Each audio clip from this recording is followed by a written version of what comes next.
Hello, everyone. I'm Steve, And I'm Scott. and together we're Backyard Musings. We are the Science and Technology Channel. I am in my room in dining area, actually, in Apple Valley, and Steve is at a I'm in Utah. I'm secret on location. location to find the Colorado Rockies Sasquatch, the Rocky Mountain Sasquatch. But you're not I'm in. told it's out here somewhere. But you're near the Wasatch Front. I don't know. Is that considered the Rockies? Oh yeah, part of the Rockies, and it's perfect habitat for Sasquatch. So I'm sure I'm going to get a sighting or vocalizations, as they call it. Okay. Good luck with that. We'll be reporting. It's snowing here too. I want to do a quick shout out. I know we normally do this at the end, but we are on a upswing on subscribers, so that is really cool. Yep. We must be doing something right. I don't know. Scott, are we the experts? Absolutely not. Not in anything. But we report on experts, right? Yeah. And their research. And we got an interesting one today. Idiopathic REM sleep behavior disorder, iRBD, causes people to physically act out their dreams while sleeping. So I pretty much do this every time. Like I'll feel like I'm falling and kind of jerk. You know what I'm saying? When you're in bed, sleeping in the chair. When I'm sleeping, yeah. But I guess this is physically acting out, like kicking, walking around, running, whatever. This condition is strongly linked to a high risk of developing Parkinson's disease and dementia with Lewy bodies, a form of dementia characterized by memory loss, cognitive decline, vivid visual hallucinations, and movement difficulties similar to Parkinson's. So this is basically every junkie has this in America. Vivid hallucinations. Of course, you are not one of. Of course, I'm not one of them. No, I don't drop folic acid either. I don't do that. All right.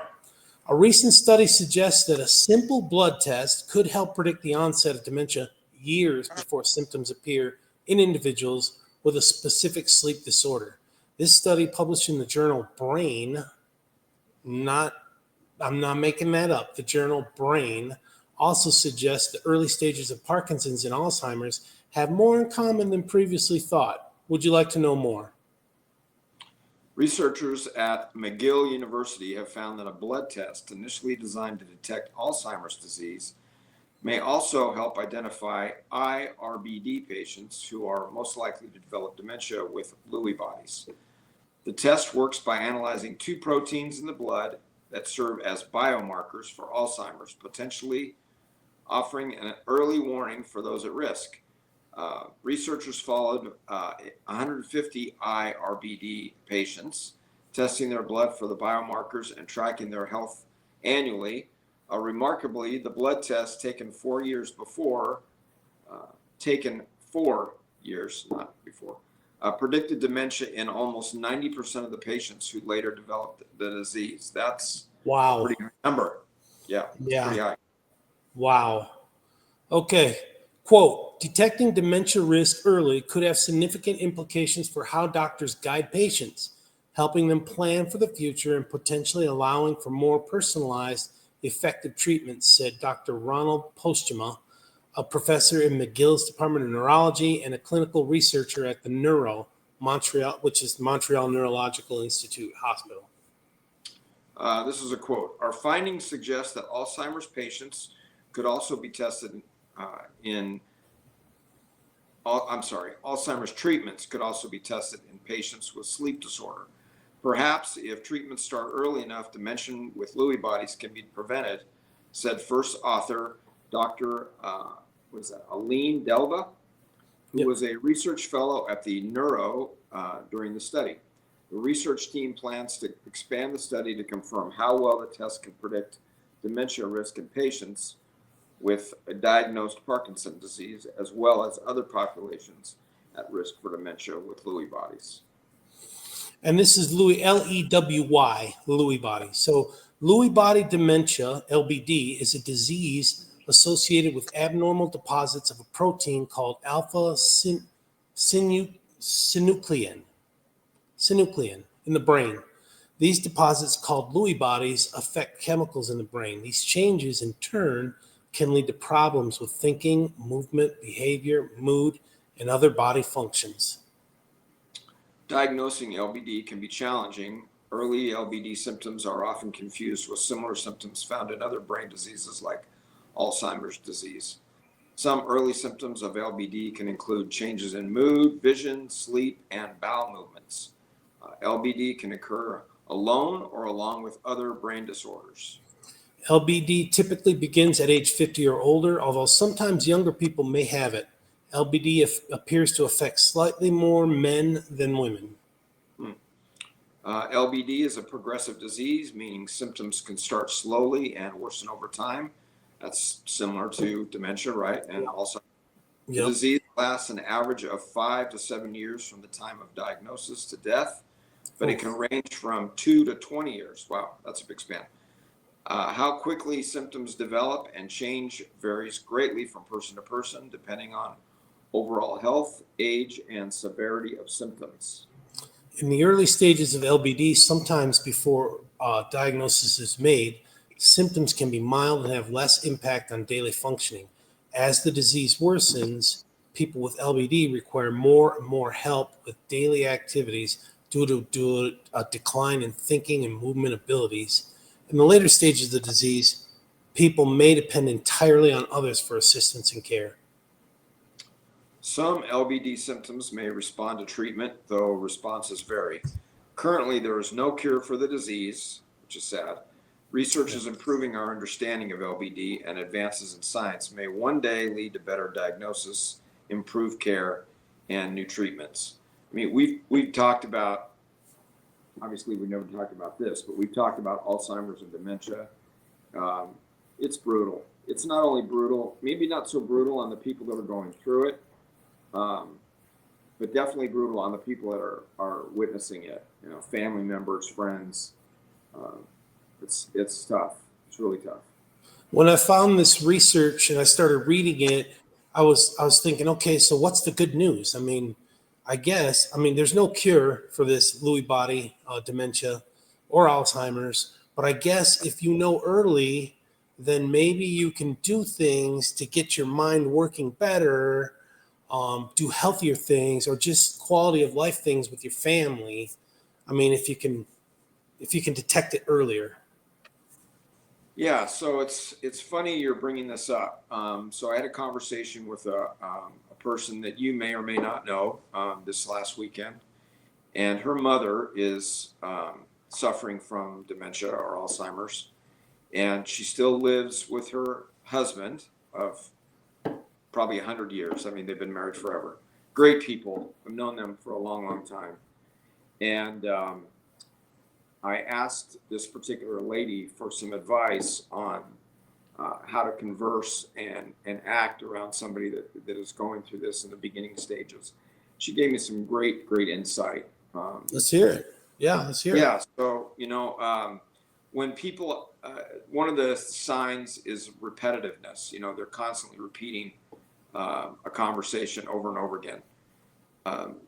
And, for the person that's listening to that, can be kind of frustrating. And of course, the first initial reaction, at least for a normal person, or I guess a semi-normal person, is to correct them. And I was told that that's not a good thing, because it's not their world. And they may become combative. They may become angry. And that's the last thing you want them to be. You want them to be calm and it's their reality. So you've got to kind of get used to being in their reality rather than your own, or the reality that you knew they used to be in. It's hard, but I've tried it the last couple of days, and it seems to be better. The conversations are better, but it's knowing somebody for a long, long time, like in a family situation or somebody, a longtime friend. It's frustrating. But again, you just, it's one of those things. You got to be able to change and adapt to the situation that they're in, rather than the situation you want them to be in. So that's initial stage of my retraining and or actual training, and it seems to be helping. So it's good. Yeah, Shersty's grandma had, before she died, had Alzheimer's. I think she was a couple months away from 101. Oh wow. Had great long-term memory, but not so good short-term memory. But I remember once we were visiting, and she got all bright when she saw Shersty, and she said, "Oh, the stake president just came by and got my temple recommend signed." And then, like a minute or two later, "Oh, the stake presidency stopped by and I got my temple recommends signed." And each time we would just lovingly say, "Oh, that's great, Grandma. That's awesome." A minute later, "That's great, Grandma. Awesome." I guess it depends, you love those family members, so you try and try your hardest to work with it, like you said. Yeah. Again, you gotta enter their reality rather than try to bring them back to yours or It's their very old. true. Very Yeah. true. Yeah, But again, it's a process. So 101, that's a good life. that is Uh, a good life. It's like our but prophet. He's 100. yeah, but I President mean, Nelson. Yeah. I guess the other important thing is that, because that was one of the questions I have. What do you do when they start forgetting who you are? Because I see this person on a daily basis, so I'm fresh in this person's mind where other people aren't. And I'm concerned that there's going to come a point, and that was one of the questions I had, like I said, was when, what do I do when that happens, when they start forgetting who I am? And that's when it's time for, managed care, definitely. Yeah. Do you remember the Drew Barrymore and Adam Sandler movie? I think it was the 100th blind date or something like that, the 100th date. And she had a memory problem from a car accident. And he met her, and he liked her a lot, but she would, when she'd go to sleep, she'd forget everything, wake up, forget everything. And so he had to keep doing that. And the people around her were very protective of her. It's a good movie. And he just, he found a way. He'd pop in a VHS tape where she's talking and saying, "Yes, this is your husband. You married him 6 years ago." And then, the one watching the show, she's crying. And, "Really, I'm married?" It's just, you go step into their reality and you try and make Right. it work as best as possible. Yeah, I am grateful for the fact that I reached out to this person and they were able to set me straight, because I was constantly correcting the person. No, that's not right. No, and so hopefully I caught that early enough to where it's not going to affect